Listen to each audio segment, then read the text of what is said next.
संभावना बन रही है। हम लोगों का आंकड़ा 5,000 के करीब था और ये आंकड़ा 2017 से अब तक जितनी भर्ती हुई, 2017 के समय पर कितने पद खाली थे, हर साल कितने दरोगा रिटायर होते हैं उन्होंने एवरेज, उसके हिसाब से एक पूरा का पूरा हम लोगों ने निकाला था। तो हमारा जो आंकड़ा था वो 5,000 था।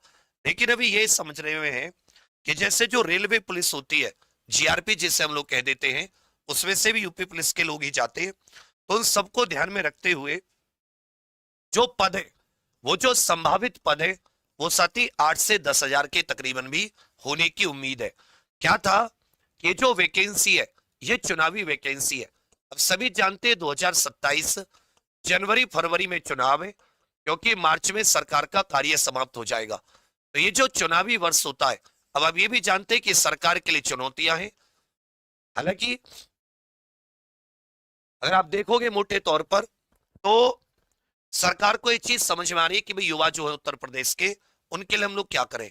जो एसआई की वैकेंसी और कांस्टेबल इत्यादि की वैकेंसी है, एसआई की वैकेंसी जब ये सरकार निकाल कर लाती है तो हम लोग उसमें एक, जैसे हम कहेंगे भाई, एक बार बताओ आप भाई 2022 से 2027 तक आपने 2027 तक आपने 5 साल शासन किया। कितने साल? 5 साल। लेकिन इस 5 साल में यूपीएसआई की वैकेंसी एक आई, मात्र एक वैकेंसी। 2022 से, जब से दोबारा सरकार बनी मार्च 2022 से, और मार्च 2027 तक, भाई 5 साल में यूपीएसआई की एक ही वैकेंसी तो आई। तो क्या ये न्याय है? तो हमने इस चीज को उठा रखा था। और आपको याद होगा कि कुछ समय पहले मुख्यमंत्री जी ने विचार मांगे थे युवाओं से, तो वो विचार भी पहुंचाए थे। बैकएंड पे बहुत सारे काम करते रहते हैं, तो उन सब और मुहिम भी चलती रहती है कि भाई पद बढ़ाइए, अलग अलग तरीके की, इतने कम पद है 4,543। तो ये तो बीच में एक वैकेंसी आपके लिए आ गई। लेकिन 27 से पहले और बताओ कौन सी है? तो इससे पहले 2022 से लेकर अभी तक कोई वैकेंसी आई क्या? नहीं आई ना। यही तो आई जो अभी 4,543 है। तो क्या ये सही है कि 5 साल में एक वैकेंसी आनी चाहिए? तो कहोगे सर बिल्कुल सही नहीं। भाई पिछली बार की आप बात कर रहे हो, तो 2017 से जो 2022 तक सरकार है, तब साथी एक ही वैकेंसी है 2021 में जो सरकार ने दी है। कहोगे 2016 वाली, वो तो पिछली सरकार की वैकेंसी है, वो तो इस सरकार ने पेपर कराया। वैकेंसी जो 3300 थी वो तो पिछली सरकार की थी। इसका मतलब एक शासन काल में योगी जी एसआई की एक वैकेंसी दे रहे हैं। 5 साल खुद मुख्यमंत्री पद का, पूरा शासन का, लेकिन युवा के लिए एक वैकेंसी एसआई में। उसके बाद में भी हम लोग एज वगैरह में छूट मांगते हैं, तो उस समय में 4 बात सुनने के लिए मिलती है। तो इसलिए हम लोगों ने इस बात को उठा रखा था कि ये बहुत गलत है। अगर इसमें आप रेगुलर वैकेंसी हर 5 साल में कम से कम 3 वैकेंसी तो आपको ऐसी होनी चाहिए एसआई की, कि बच्चों को मिले, जैसे ना एज में किसी को कोई दिक्कत हो और ना उसे ऐसा लगे कि यार मैं कब पढ़ूंगा और कब मेरा एग्जाम होगा। अब सोचो आपके चुनाव ही ना हो, या 5 साल में आपको, आपके लिए 15 साल में एक बार चुनाव हो, 15 साल में आपको मौका ही ना मिले। तो इन सब चीजों को लेकर तो ये हो रहा है कि जो 81,000 वैकेंसी की घोषणा हुई है, ये नई वैकेंसी है, ये चुनावी वर्ष वाली वैकेंसी है, ये बच्चा पुरानी वैकेंसियों में काउंट नहीं है। और इसमें जो एसआई की वैकेंसी है, ये कम से कम 8 से, जो हमारा आंकड़ा था 4 से 5,000 वैकेंसी का, वो डबल हो रहा है। अब मैं ये नहीं कह सकता अभी कि भाई एज में क्या छूट होगी क्या नहीं होगी। अभी तो 21 से 28 जनरल महिला पुरुष, 21 से 33 SC ST OBC महिला पुरुष, अभी तो वही है। जनरल के लिए 21 से 28 1 जुलाई को, महिला पुरुष के लिए, और OBC SC ST के लिए महिला पुरुष के लिए 21 से 33 वर्ष। पर हाँ ये जरूर है कि वैकेंसी आपकी डबल हो रही है। और हम लोग इस बार सरकार से लिखित में लेंगे कि भाई ये जो वैकेंसी है एसआई की, इसको आप 1.5 से 2 साल में आप इसे रिपीट कीजिए। कम से कम आपके 5 साल के शासनकाल में एसआई की 3 वैकेंसी तो स्टूडेंट को मिलनी चाहिए। मतलब अब इसका होता क्या है कि जब आप लगे रहते हो और आपको पता है कि भाई मैं जनवरी से लगूंगा, अगले साल मुझे पेपर देने का मौका मिल जाएगा, तो आप भी उत्साह से लगते हो, सारी चीजों में फोकस छोड़ देते हो और एक जगह फोकस को केंद्रित कर लेते हो। घर वालों को भी उम्मीद रहती है। अब 5 साल हो गए, ये उम्मीद नहीं है कब वैकेंसी आ रही है। माता पिता फोन कर रहे हैं, तो एक युवा के लिए, उत्तर प्रदेश के युवा के लिए कितनी मतलब हताशा निराशा की बात है कि वो सरकार की मनमर्जी पर निर्भर हो गया। इसी के 5 साल जवानी के, सोचो तुम, मैं कहीं गलत हो तो बताओ। 2021 से 2017 से लेकर 2022 तक इस सरकार की एक वैकेंसी आई जो साथी 9543 2021 में आई, और उसके बाद में 2022 से 27 में फिर से एक वैकेंसी आई जो बच्चा 2025 में आई। तो 5 साल में एक ही वैकेंसी आई ना। 2016 वाली को क्यों काउंट कर रहे हो? वो तो पुरानी सरकार की वैकेंसी थी। 17 तक तो पुरानी सरकार, उसका पेपर भी 2016 में हुआ था, वो पेपर लीक हो गया था, फिर वो 2017 में दोबारा हुआ। तो अगर वो तभी हो जाता तो फिर तो वो नई सरकार की वैकेंसी नहीं होती। तो आप ये कह सकते हो।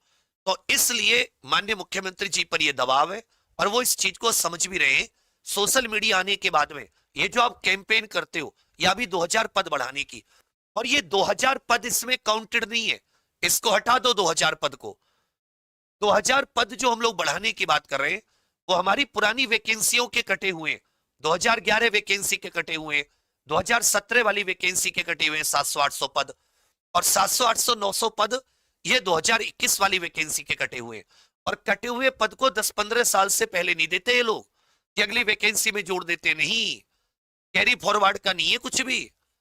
उससे तो ये क्योंकि कोर्ट केस चल रहे होते हैं 100, 150, 200 कि उनका क्या फैसला आएगा, किसको कब ज्वाइनिंग देनी पड़ जाए। 10-10 साल बाद भी ज्वाइनिंग देते हैं। अभी 2018 तक की, 17 तक की, 16 तक की वैकेंसी की ज्वाइनिंग चल रही है। जैसे कि कोई कोर्ट केस जीत जाता है, कोई छोटे मोटे मामले को लेकर कोर्ट में चल रहा होता है, उसे तुरंत ज्वाइनिंग दे देते हैं। तो उसे तो 10-15 साल के लिए रोक के रखते हैं।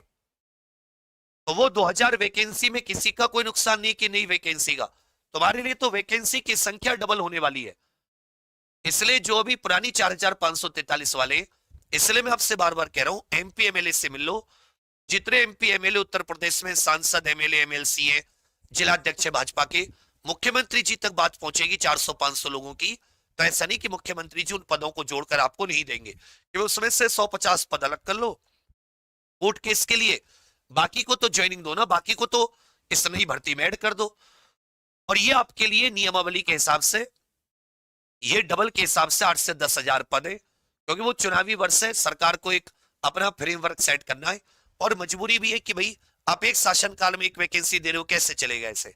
इसके लिए तो फिर तो सारी सरकारें यही कर रही थी, आप में क्या अंतर हुआ भाई? बाकी सरकारें भी तो अपने 5 साल में एक ही वैकेंसी दे रही थी, आपने कौन सा आके बदल दिया? किस बात के लिए वोट करें, किससे क्यों कहें कि भाई इनको वोट करो?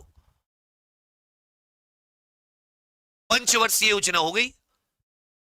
तो इसलिए आप इसके लिए थोड़ा सा हम लोग और थोड़ी सी हल्की सी मुहिम कर देंगे, तो ये आपकी वैकेंसी सेफ है। आप मेहनत करनी शुरू कर दीजिए।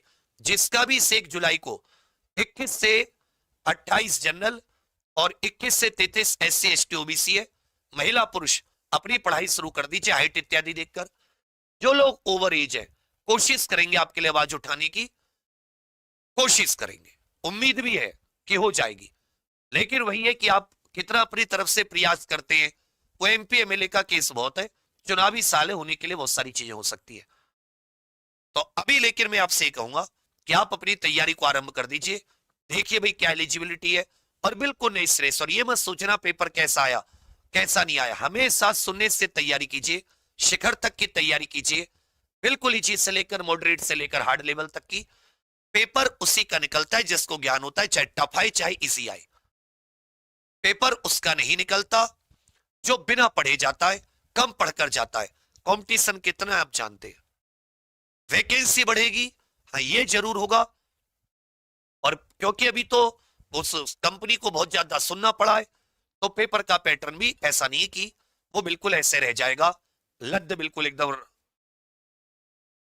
तो अब आपकी चीज समझ में आई। इस वीडियो को कोई आपका 21 से 40, 21 से 33, 21 से 28 वर्ष नौजवान आपका कोई साथी हो, महिला पुरुष, तो उसको ये वीडियो जरूर शेयर कर देना। SI की वैकेंसी है, पहले से जो 5,000 4,000 का आंकड़ा था वो बढ़ के 8 से 10,000। तो सब के सब अपनी मेहनत कीजिए, बस इतना ही आप सभी से कहना था। बाकी इसकी तैयारी आप UPSI एग्जाम पर, हमारा जो यूट्यूब चैनल है, इस पर जल्दी में नई क्लासेस शुरू कर दूंगा, वहां से कर सकते हैं। पुरानी बहुत सारी पढ़ी है, और अगर आप इसका सीक्वेंस से बिल्कुल